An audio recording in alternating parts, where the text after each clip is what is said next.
Well, we're fast approaching the 2-year anniversary of the opening of the homeless shelter under the Broadway Bridge in Northwest Portland. And so far, the River District Navigation Center has housed nearly 500 people since it opened up.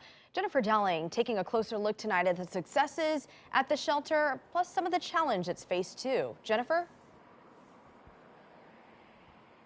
Good evening. One of those big challenges, of course, COVID. They used to operate at 100 people in there for capacity. Well, now that's cut in half because of COVID, and they are at 50 people staying in the shelter right now. That will change soon, but for the time being, those are some of the challenges. Meantime, they've done some great work in helping people get into housing.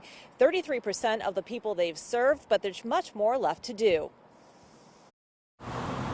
With COVID capacity limitations lifting, more people will again be able to take shelter at the River District Navigation Center. I think we need to share and we need to celebrate the success of the Navigation Center. Stacy Bork with Transition Projects gave community members an update on its progress this evening, including an update on who's been using the shelter. And people who are aging is certainly a growing number of people experiencing homelessness. Stacy said 1 in 3 accessing the program are 55 and over. 75% have a disabling condition and 52% are chronically homeless. Prior to arrival, 68% came from the streets, 7% from medical discharge, 24% from emergency shelters, and 10% unstable housing situations. Despite all the successes, challenges remain, including helping the 2 out of 3 people who don't get into housing.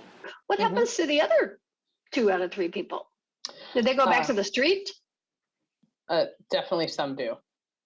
And if some people just they disappear, they don't come back. And Stacy says there are always tents popping up outside the Navigation Center, something the team leaders look to address when it happens. She also answered questions about where people go when they are expelled from the center.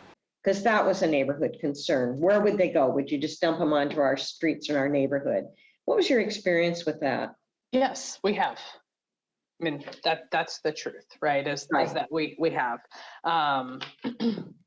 And I would say as an organization, and RDNC included here, is we've been working really hard as an organization to be much more intentional with those exits, right? So unless someone is a major safety threat, we're trying to ask people to exit in the morning so that we can help them connect to services that are actually open.